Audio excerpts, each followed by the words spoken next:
On page 4 is graft, while on page 5 we're talking about femicide, and of course another emerging theme, which is quite unfortunate, the kidnapping of young children.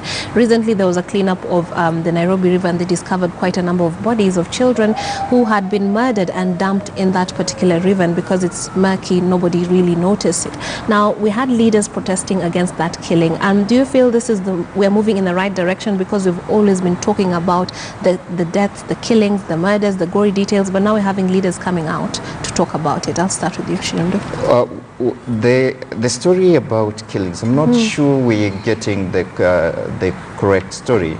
The thing about this is, are these killings being reported more? Yeah.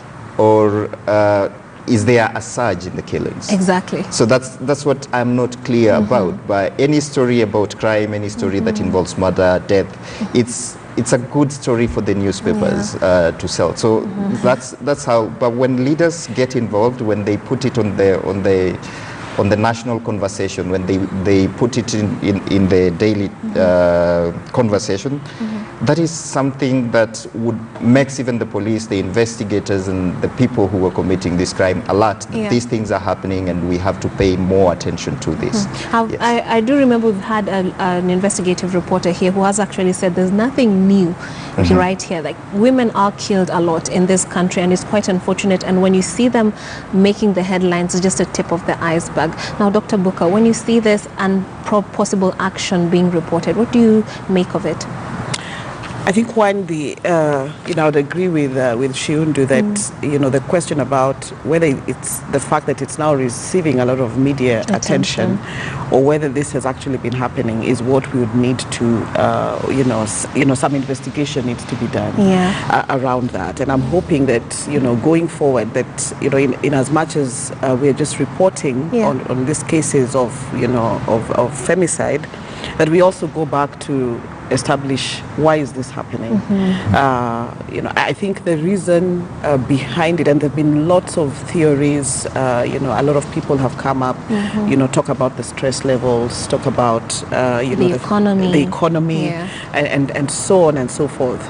But there's really been no investigation or in-depth analysis into why is it that we are having either this being reported in a big way, or whether this is actually a translation of what's actually happening in society.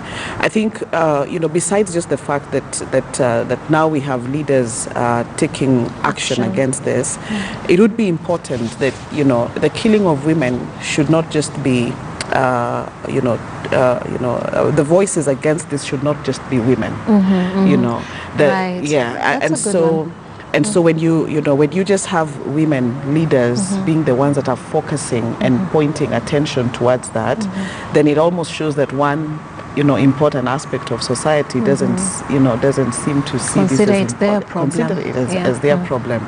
So can we also then listen to the other side, and can we rally them, or hold them responsible enough, because when they're appointed as leaders, they're leaders for the whole nation.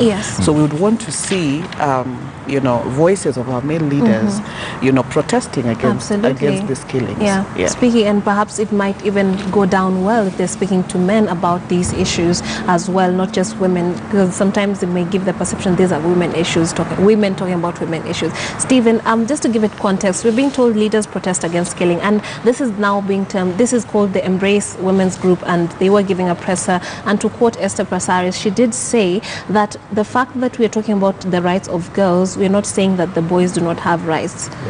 What do you feel about the whole development? I feel as Dr. Booker said, it is a question that society, or rather Kenyan society, have to sit back and reflect on as a whole. We cannot womanize it and say it's a woman issue. It's a societal issue, and we need to start looking at the genesis from the media with our coverage to the leaders, the politicians. We need to start looking at how did this start. Is it some things that are perhaps in our social construct? Are there some things from culture that are taken down a bit? Well, perhaps there are some cultures which are very oppressive towards women, and people inherit that, and it escalates in the modern era. And perhaps is there a notion that the man has to do this to discipline his woman. I was reading a report a few months ago. It was a 2016 report, I think, by the Kenya Police Service. On the gender, they did a survey on gender, and it over 50% of women in some rural areas in Kenya actually believe that it is their right. It is the right of the man to discipline the woman. Wow. So we need to start asking questions like this. Are there some things that we are dropping down from the past? And are they the ones we are seeing manifesting? Because women are empowered these days, and they're on the same level as men.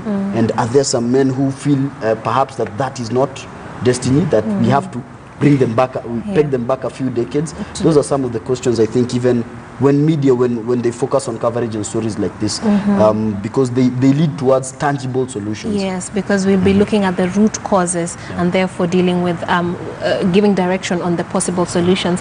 Now from sorry, just one more thing that I'd like to say is that even in terms of the reporters that work on, the report on these stories, that, the tendency is that you then have a lot of the stories on, femicide and, the violence against women being reported by women journalists.